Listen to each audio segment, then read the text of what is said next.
In my minute talks, I usually discuss yung latest scam gaya ng napag-usapan natin, fake text messages, fake bank accounts, yung mga hack Facebook profiles, pati yung love scam or romance scam, saka yung AI-powered deception. But today, as Brother Edwin requested, we need to go deeper because awareness is not enough. Awareness alone is no longer enough. Ang reality kasi, almost everyone already knows that scam exists, pero marami pa ring nai-scam. Because scam today are no longer simple. Scammers are becoming smarter, more patient, and more convincing. Gumagamit sila ng psychology, fear, urgency, fake authority, and even yun nga, artificial intelligence. And let me be clear, getting scam is not always about being careless or not intelligent.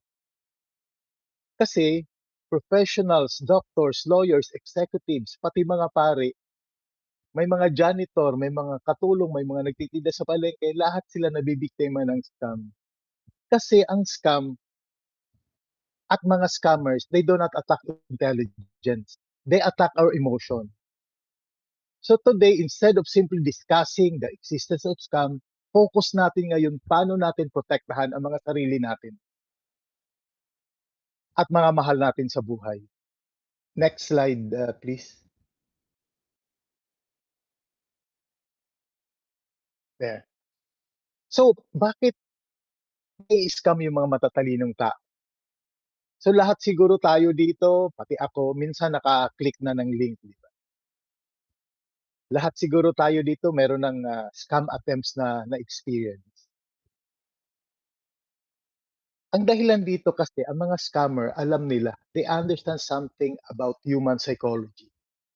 And they They know know how how humans humans react. react. And they know how humans react emotionally. So, ang mga scammer po, tina-target nila apat na emotions: fear, urgency, greed, and trust. Yung greed, napakalaking element ng sa sa scam yun, bakit nai-scam ang mga tao. At pag sinasabi namin 'to, nabi-blame pa kami na victim blaming daw kami. Pero isa 'to sa mga reason bakit madaming nai-scam. So for example po, biglang sinabi sa inyo na, madodoble yung pera niyo, mag-invest ka. So, automatic nawawala na kaagad yung mga safeguards natin kasi ang iniisip natin kaagad yung kikitain natin. So, halimbawa, yung sasabihin sa'yo na, "Oy, masu-suspend na yung account mo. Yung GCash account mo will be suspended in 10 minutes if you will not click the link." So, eto yung mga tinitira ng mga scammers. So, ngayon po, meron tayong dapat sundin para maiwasan nating ma-scam. So, instead of reacting emotionally, dapat mag-isip muna tayo. So, tatlong bagay lang. Ang tawag ko dito, 3-minute rule. 3 minuto lang. So, whenever you receive a suspicious message, whenever may nagsabi na, "Pulis 'to, kailangan ka naming makausap. Pulis 'to, kailangan mo sagutin yung email namin." So, you need to stop, you need to pause, and do not react emotionally. So, yun lang tatlo po. You need to ask yourself muna, sino nagpadala nito? So, stop ka. Sino nagpadala nito? Is this official? Galing ba talaga 'to sa PNP, galing sa NBI? So can I verify this another way? So again, you stop, you pause, and do not react emotionally. Kasi most scams succeed po because people react kaagad without thinking yung logical thinking na nawawala na. Kasi yun nga, naka-receive sila ng mga message na ganito. So again, I'm begging you to stop, to pause, and do not react emotionally. Kahit kanino pa yan, kahit saan galing pa yung message na yan. So, pwedeng galing sa kamag-anak mo na sinasabing may namatay na kamag-anak, you stop, you, you pause, and do not react emotionally. Next slide, please.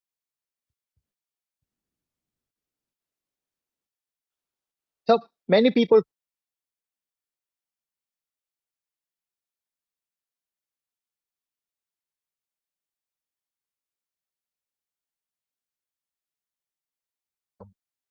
Well, actual hackers gain access to Facebook,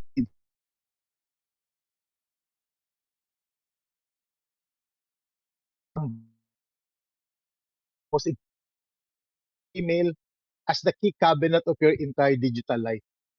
Protecting your email should be your number one priority. Yung pong email. Of course, we need to protect other stuff, pero protecting email is your top priority. So, how do we create strong password for your email? So, please don't get offended ha, pero many Filipinos use terrible passwords. Ano yung password? Birthday, wedding anniversary, pangalan ng aso, pangalan ng anak, 1, 2, 3, 4, 5, 6, password 1, 2, 3, or worse, yung cellphone number. So, scammers can easily find your birthday on Facebook pag birthday yung nilagay mo. So, that's why huwag niyo akong babatiin ng happy birthday on July 1 because I put there July 1 yung birthday ko. But that's not my birthday. That's to mislead would-be attackers. So, sa Facebook, nandun yung anniversary mo. Sometimes, to publicly posted. So, imagine nyo to ha, yung mga scammer po na tina-target kayo, lalo na yung mga taong simbahan at mga kaparian natin. So, alam na yung birthday mo, alam na yung pangalan ng mga bagulang mo, alam na yung nickname mo. So, eto yun. Ang dali ng hulaan ng password. So, instead of using short password, I recommend use a passphrase. So, ano yung passphrase? So, kung alimbawa, ang password mo ay art123, so pwede mong gamitin tong password na my dog eats mangoes at 7 a.m. with exclamation point. My capital letters, my numbers. So, mas mahirap hulaan. Remember, pag mas mahaba yung password natin, mas mahirap hulaan. At mas mahirap hulaan pag dadagdagan nyo pa ng space yan. My space, dog space, eats mangoes at 7 a.m. Of course, dogs don't eat mangoes. So kaya mas mahirapan ang scammers and hackers because long passwords are harder to crack. And eto, ang good news, you don't need complicated passwords. You just need long and memorable passwords. So later, when you go home, please change passwords for your Gmail, Facebook, Messenger, banking apps. And of course, one account, again, ni-remind ko na to dati, one account, one password. Because ang ginagawa ng mga scammer and hackers, if they get one of your passwords, kahit hindi mo kasalanan yan ha, kasi pwedeng ibang platform na compromise. Ang gagawin niyan, huhulaan niya lang yung iba't ibang mga password. Pupuntahan niya lahat ng mga account mo at ipapasok yung password mo. So, that's password ha, pinaka-importante yan. Pero, password is not enough. Next slide, please.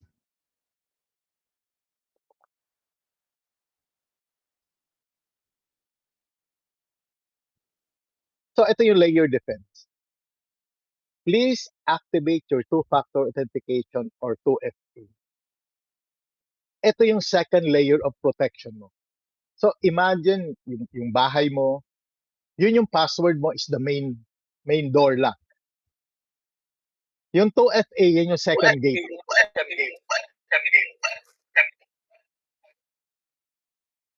So, suppose your Facebook password leak online kasi nangyayari yan. So, with 2FA, instead of takeover, ang mangyayari niyan, hahanapin niya ng hacker o ng scammer yung 2FA mo, yung two-factor authentication mo. Kahit alam niya na yung password mo, hindi niya makukuha yung account mo. And there goes the secondary attack na gagawin ng mga scammer. Uutuin ka niyan, lolokohin ka para ipadala mo. Sasabihin na nanalo ka sa raffle, kailangang ipadala mo yung verification code ng pinadala nila. Pero that's not a verification code. That's a two-factor authentication code. Kaya mag-ingat po tayo. So later, you change your password and activate 2FA on your Gmail, on your Messenger, and your banking app. And if possible, meron po tayong madadownload na authenticator apps. These authenticator apps are free. You can download it from Play Store. May Google Authenticator, yun yung gamit ko. And merong Microsoft Authenticator, which is also good. So,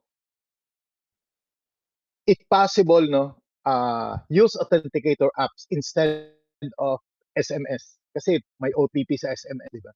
Because criminals today can also hijack cellphone numbers through SIM-related attacks. So pag sa SIM card mo pinadala yung 2FA, pwedeng ma-compromise ka din.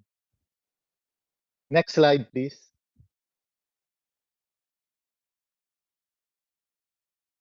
So cellphone natin, ito po, your phone is your wallet. You need to protect your mobile device because your phone is now your wallet, your ID, your bank, your office, pati memory natin nasa cellphone natin, and your entire life. Kaya ang tinatarget po ng mga scammers, yung pong cellphone natin. So recently, merong fake government app na kumakalat. So kakausapin, tatawagan kayo. So the victim is being lured, being tricked to download an app, an app for ayuda daw. It's called eGov Update. So pag nag-download ka nun, ang mangyayari, bibigyan ka ng link. Pagbigay sa'yo ng link, pag-click mo, mag-i-install na yan sa phone mo. Pag nag-install yan sa phone mo, mabibigyan mo siya ng permission para i-read yung SMS mo, i-view yung screen mo, pati accessibility setting. So anong dapat natin gawin dito? Kasi pati OTP natin at mga password, nababasa na niya. Pag na-click natin yung link na yon at nag-install tayo. Tandaan po natin na walang legitimate government agency that would send APK files. Ito yung file na pang-install sa mga phone through text or Facebook messages. So wala pong ganun. So kaya never install apps from Messenger or SMS links. Pati sa mga email attachment. And eto, napaka-importante, tandaan natin, only install apps from official app stores. Doon lang sa official, huwag yung binibigay sa'yo ng mga friends mo daw. So, next is using Wi-Fi. Next slide, please. Yan. So, we need also to be very careful in using public Wi-Fi. Pag gagamit po kayo ng public Wi-Fi, be sure not to use banking apps or yung mga e-wallet apps natin because a device as small as this one with this attachment, so ina-attach yan dito, kita na, could create a fake access point. So halimbawa, nasa Starbucks ka, I can mimic, I can, using this another device, I can kill the connection and then create a fake access point at pag nag-login ka doon, tapos, makukuha ko na lahat ang mga password and login credentials. So this slide will show us how to protect our uh, Facebook account. So paano natin siya mapoprotektahan? Ito lang yun, enable login alerts to detect unauthorized access. And if kahit suspicion lang po na nahack kayo, you need to change your password immediately. And regularly, next is regular review ng where you log in. And also, you need to limit visibility of your post and hide your friends list to prevent scammers from targeting also your friends. So, next slide, please. So, ito yung mga instruction, how. So, if you have your phone right now, you can actually follow that instruction. So, open mo yung Facebook app. Sometimes, iba yung result na lumalabas sa PC and sa cellphone. Pero you can just follow this one at malalaman mo na makikita mo na yung pagkakasunod-sunod. So kailangan nating ma-notify if someone logs into our Facebook account from unfamiliar device. Kasi pag nakita mo yon, ibig sabihin na target ka na. So you just need to follow that. Next slide, please. So ito naman ang instruction. Anyway, I have given the copy of this presentation to Brother Edwin. Pwede niya ma-share to sa inyo. So you can see all phones, laptops, and browsers currently logged in into your account. Pag may nakita kang hindi mo kakilala, you need to remove them immediately. Next slide. Okay, this one says limit visibility of your post. Kasi para ma-prevent yung pag-gather nila ng personal information. And if they gather personal information against you, pwede na nilang gamitin yun para gumawa ng mga fake accounts. So, just go to default audience settings, tap custom, and these are the recommendation. Dapat yung future post mo friends lang, dapat yung stories mo friends, or if you want to go public, it's okay. Yung reels mo friends, yung birthday, friends only. Yung phone number, ako ang setting ko only. Kasi scammers po study your Facebook. Tapos maghahanap sila ng mga bagay doon na pwedeng gamitin para ma-scam ka. Next slide.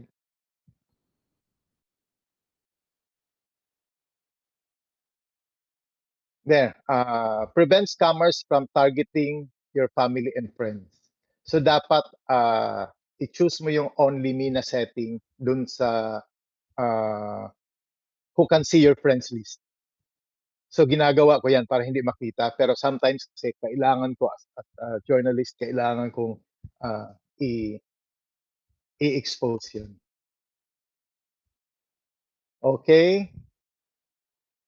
So when scammers hack accounts, they often message friends. Ito yun, ita-target. Again, pag ang mga scammers, pag nabiktima ka, magiging para ka nabiktima ng COVID. Kasi ina-attack nila yung mga taong malalapit sa'yo, taong mahal mo, taong lagi mong kinakausap. So kaya, para hindi nila ma-map, tawag niya mapping your network, dapat iwas ka.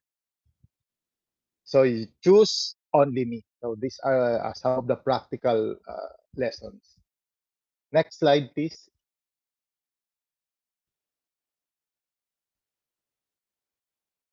Ito, so yan po ang ginagawa ng mga scammers.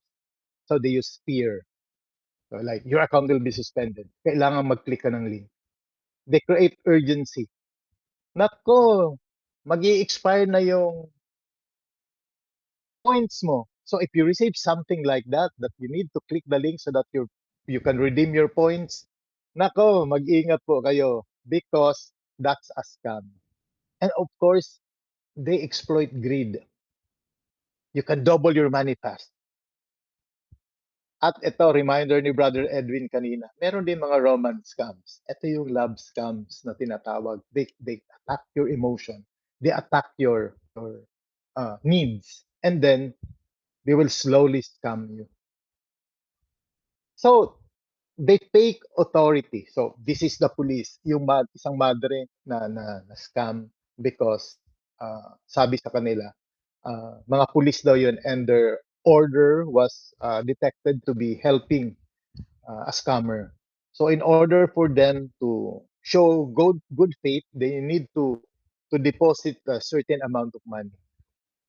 So pero nandun, naka-uniforme, may sasakyan ng police, syempre maniniwala ka. And then na-trick yung mga sisters. And also they use pressure tactics. So pipilitin ka talaga. Okay, next slide please.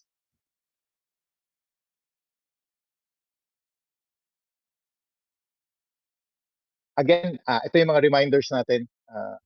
These are practical reminders that you can do immediately after this session. So ako, I have a phone and I have another phone para sa mga banking apps ko. So consider using separate devices for financial transaction and social media to reduce exposure to risk. So isa yun sa mga recommendation ko. And avoid contact avoid conducting banking and e-wallet transaction using public Wi-Fi. Use your data. So another practical suggestion, use your data, not the Wi-Fi. Wi-Fi sa bahay, okay lang. Pero public Wi-Fi like SM malls, coffee shop, dun sa Starbucks, do not use those Wi-Fi access points or Wi-Fi networks pag gumagawa ka ng financial transaction, including e-shopping. And of course, never share OTP. OTP, that's very important, that's personal, and that's only yours. Next, please.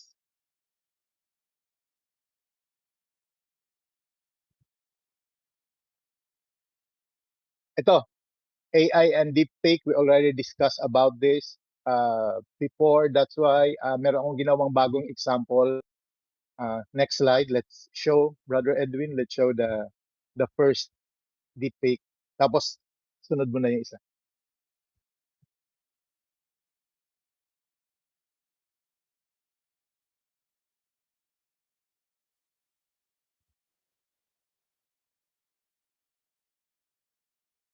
À nous comprendre les uns les autres et à briser les barrières linguistiques. مرحبا جميعا، طاب يومكم. لا أعرف كيف أتحدث هذه اللغة، ولكن بمساعدة الذكاء الاصطناعي يمكنني الآن التواصل بلغات مختلفة. من المدهش كيف تساعدنا التكنولوجيا على التواصل وفهم بعضنا البعض وكسر حواجز اللغة.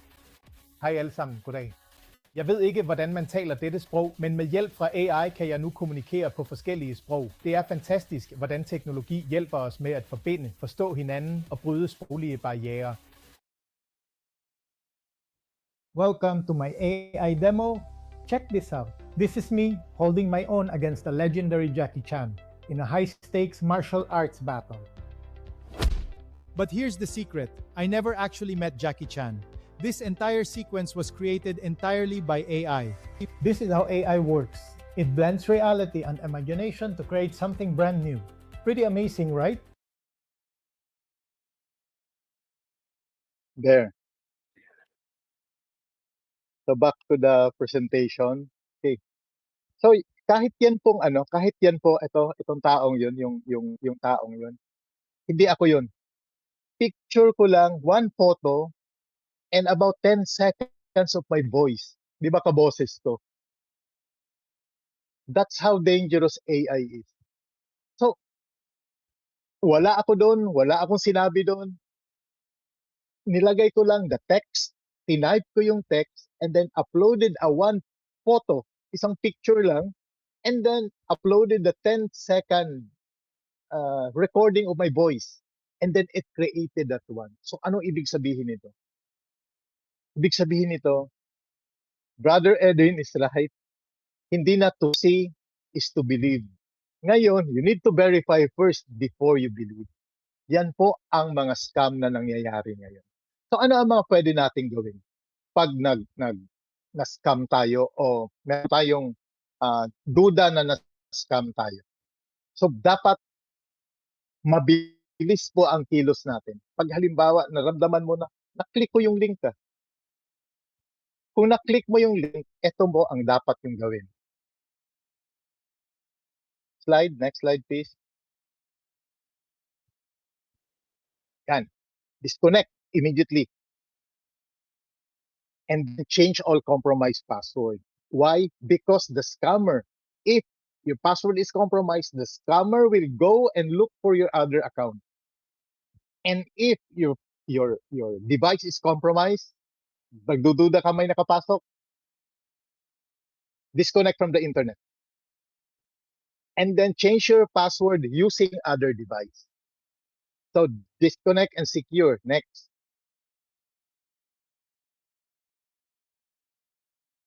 Immediately notify your e-wallet provider, your banks. Pakisabi, i-freeze yung account mo. Marami ang itatanong sa'yo, pati birthday mo itatanong to verify that it's you. So sigurado naman masasagot mo yung mga tanong na yun kasi dapat ikaw lang nakakaalam. So contact your bank or e-wallet provider, request to freeze the account. Next. So scan your device for malware and enable 2FA on all accounts. So meron pong mga online solutions para ma-scan mo yung computers mo. So these are free solutions that you can download. Next.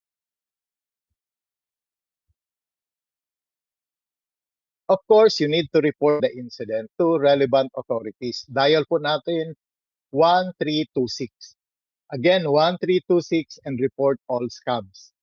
Even the scam attempts that happen to you para ma-record nila.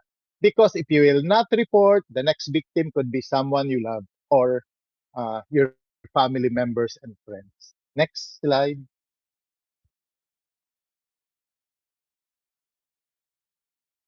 Ito bang pangarap ng Scam Watch Pilipinas? Magkaroon ng isang scam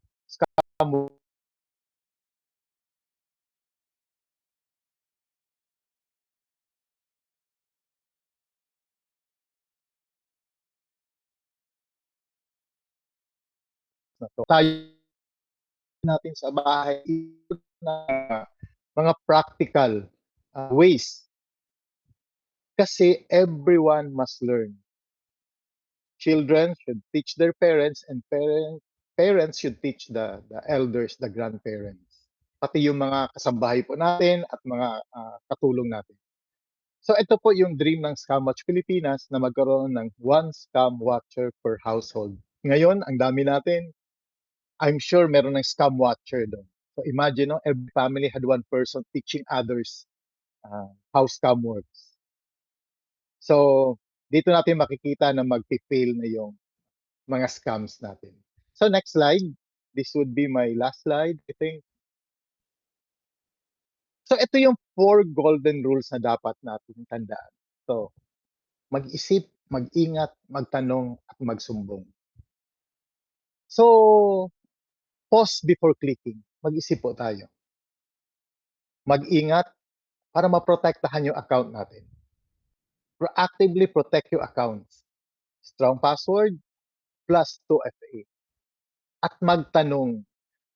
Bago po tayo gumawa ng mga bagay na hindi tayo sigurado o merong pera na involved, verify information, tapos request with trusted sources before responding.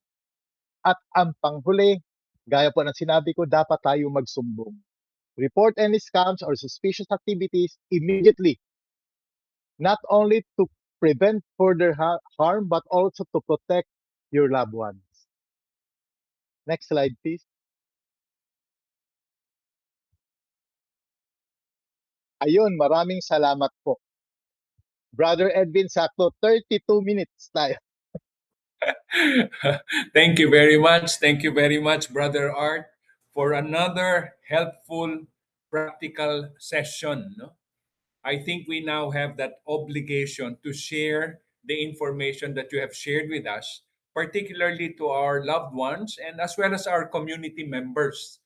Because right now, as AI improves, gumagaling din ang mga scammers. No? If it's okay with you, we can have another maybe 10 minutes, Brother Art, Yes.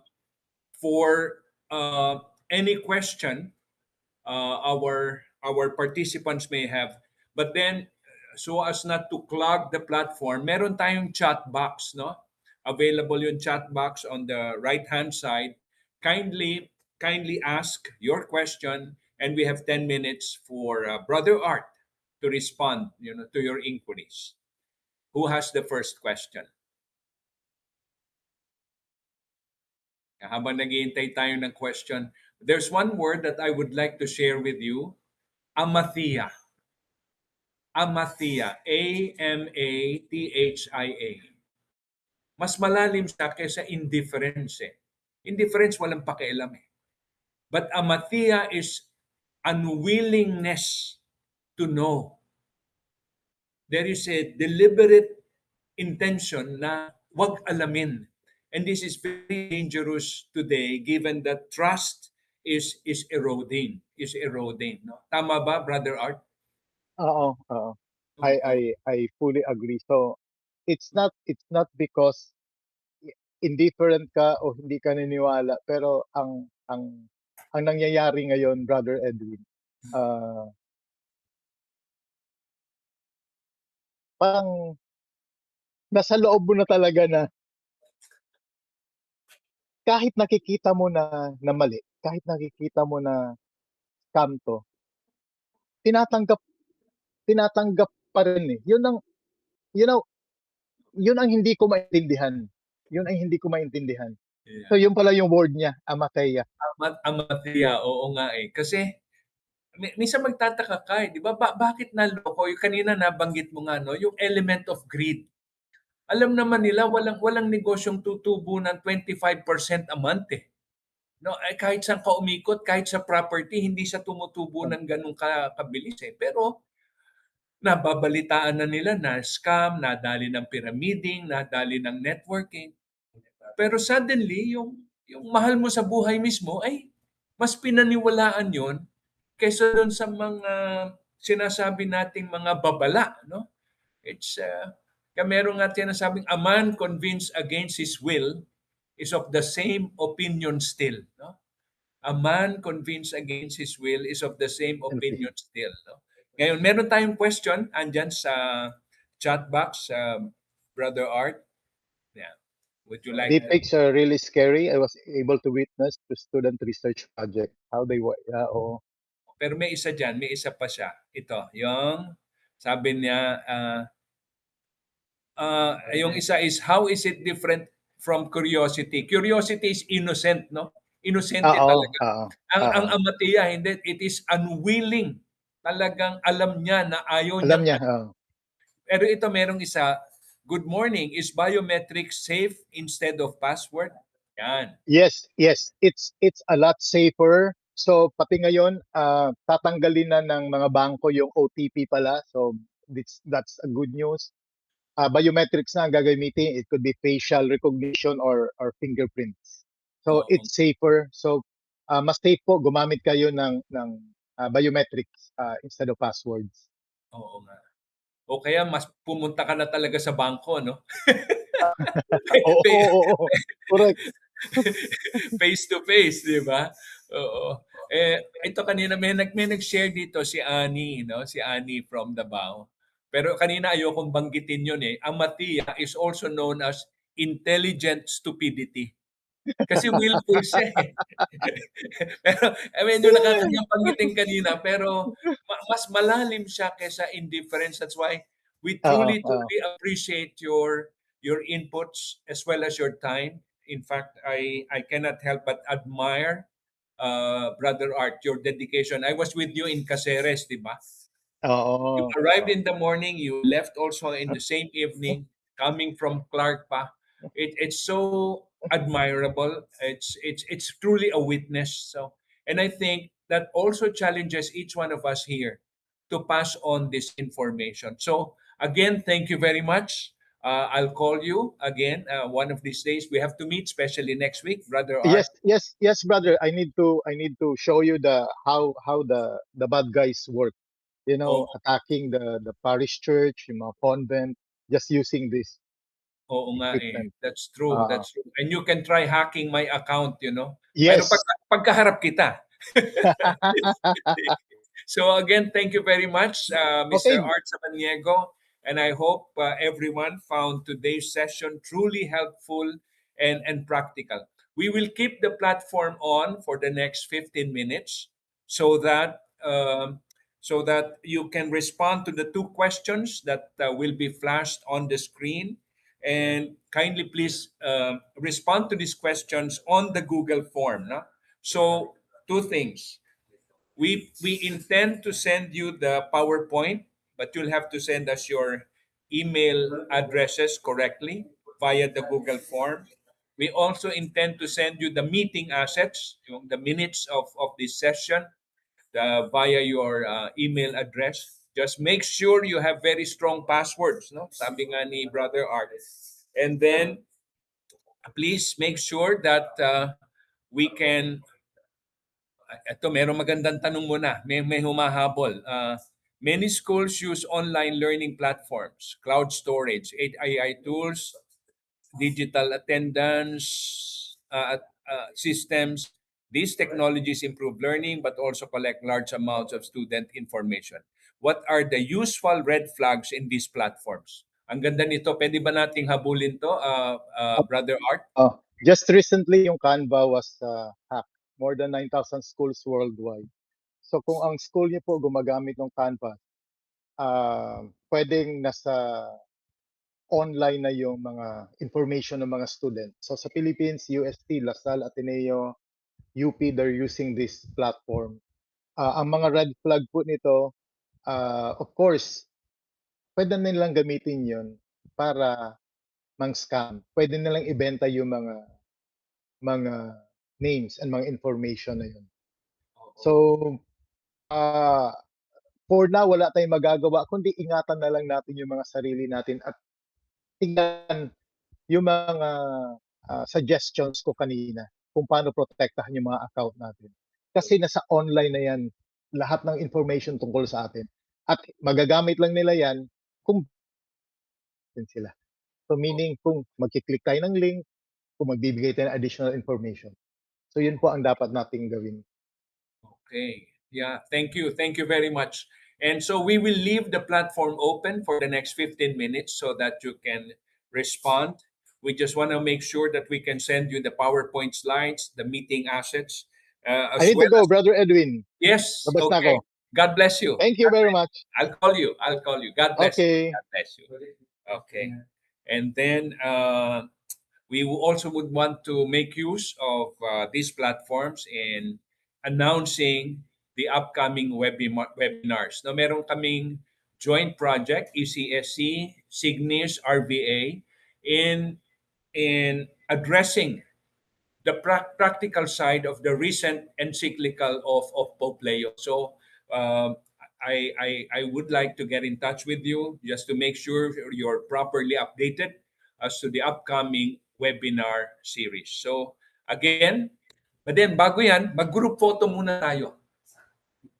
Oo, pwede ba tayong mag-group